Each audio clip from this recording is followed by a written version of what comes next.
Hey everyone, this is a video version of an obituary written for mentor and friend who passed away, Chester McGuire. His funeral, sadly, is this Thursday in Oakland at Chapel of Chimes. Anyway, here is my read of his obituary. So if I look down, it's obviously because I'm reading it, and I'll occasionally look up. So, all right. Chester Chet McGuire lost his 14-year battle with cancer on October 13th, 2017. Ironically, of the same date that my father passed away of prostate cancer. Actually, the same date that we laid him. Yeah, same date that he passed away of prostate cancer. Wow. Anyway, Chet was a noted urban economist with a long and distinguished career in academia, public service, and business. He was one of the founders of Berkeley Planning Associates in 1974, was on the BART Board, seeing its fruition in the early 1970s. He served as the Assistant Secretary of Housing and Urban Development in the Carter administration and was an associate professor at the University of California at Berkeley.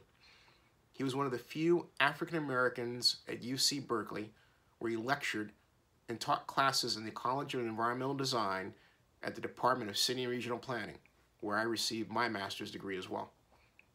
He was an excellent public speaker, gave very dynamic lectures that were well received by his students.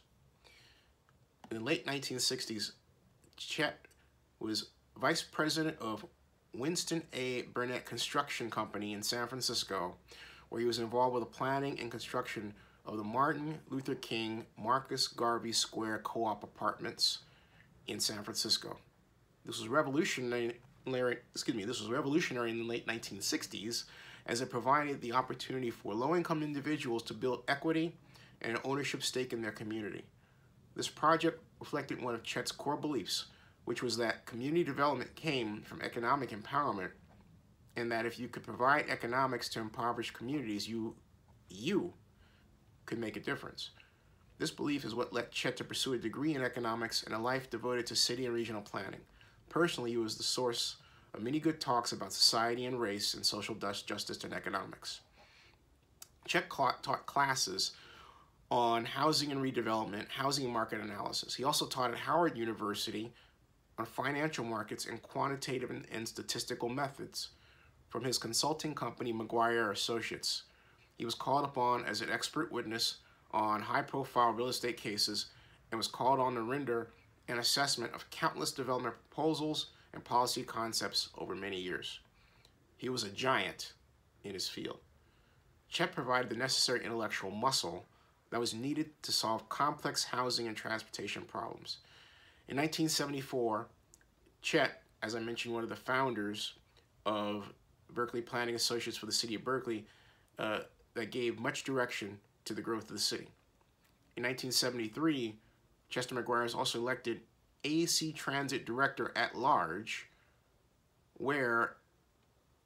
and ran on an impressive slate with 3 other African Americans, one of whom was the legendary Congressman Ron Dellums. This was a groundbreaking development in 1973 to have had African Americans win within a predominantly white political constituency. Chet continued his work as a program and policy consultant to the Housing and Urban Development Office in Washington on housing issues and a consultant to financial institutions specializing in fair lending policies, particularly in regard to lending practices in older inner-city areas. The work was recognized, and in 1977, Chet was nominated by then-President Jimmy Carter and then served as Assistant Secretary of Housing and Urban Development in the Carter administration, where he continued his work in fair housing and equal opportunity. He also served as a consultant to the City of San Francisco, the Metropolitan Transportation Commission, the Berkeley Neighborhood Traffic Study, the East Palo Alto 701 planning programs, the U.S. Army Corps of Engineers, and the Association of Bay Area Governments. He has had numerous articles published on housing, transportation, and urban subjects. Chet was born on October 29th, 1936 in Gary, Indiana, to Martha and Chester McGuire Sr. He attended Roosevelt High School, where he was senior class president, and later attended Dartmouth College, where he was a member of the Kappa Kappa Kappa fraternity and recruited into the Sphinx. Chet was one of only 7 African-American men who were admitted to Dartmouth College, class of 1958, with such noteworthy classmates as H. Carl McCall, the late civil rights attorney, Mickey McGuire, and the late Archibald Arch Whitehead, father of the author Colson Whitehead. Chet enlisted in the U.S. Navy as a lieutenant on bottle ships, where he served as a cryptographer, a code cracker during the Civil War.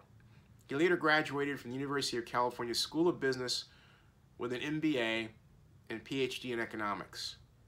Chet was well-rounded with a variety of talents. He loved fine foods and wines, was an avid cook, often seen exploring and cooking up delicious meals. He had a good sense of humor and self-declared best barbecue in Berkeley. He was a sports enthusiast who was a 49ers season ticket holder for decades, through thick and thin, that's for sure. He was an avid skier and could be counted on going to a second home that he built with his son Michael in North Lake Tahoe, Tahoe-Donner. Chet was a jazz enthusiast, enjoyed going to the East Bay Symphony, was an avid reader and writer, and loved Shakespeare.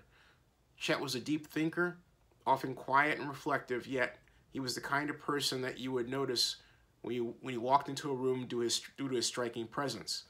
He had a charisma and leadership and qualities that were not wasted in his career.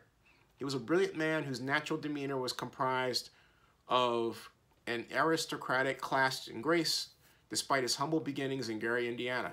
Although a quiet man, Chet's great sense of humor came through his good storytelling.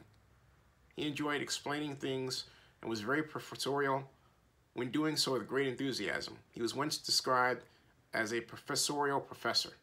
He was a quiet giant who was part of a bygone era of Bay Area history of dynamic, progressive change that will be sorely missed. Chet is preceded by his son, Michael, and leaves behind his wife of over 50 years, Julie, 2 daughters, Gail and Angela, sisters Martha and Jennifer, and nephews Daryl and Corey, and cousins Sonny and Joseph, and a great many friends like myself.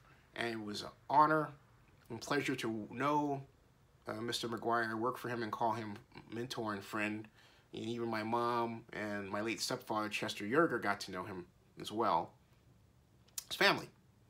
And what is the most difficult about all this is I also was there to lay his son to rest, who died of a massive heart attack at 48.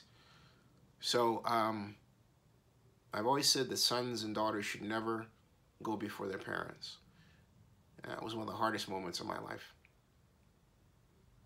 So there he is. I don't know if I can ever think of him as completely gone because of all that he has done and the person that he is. But I always think of him as up there. Talking with Michael, cooking up some grandiose meal.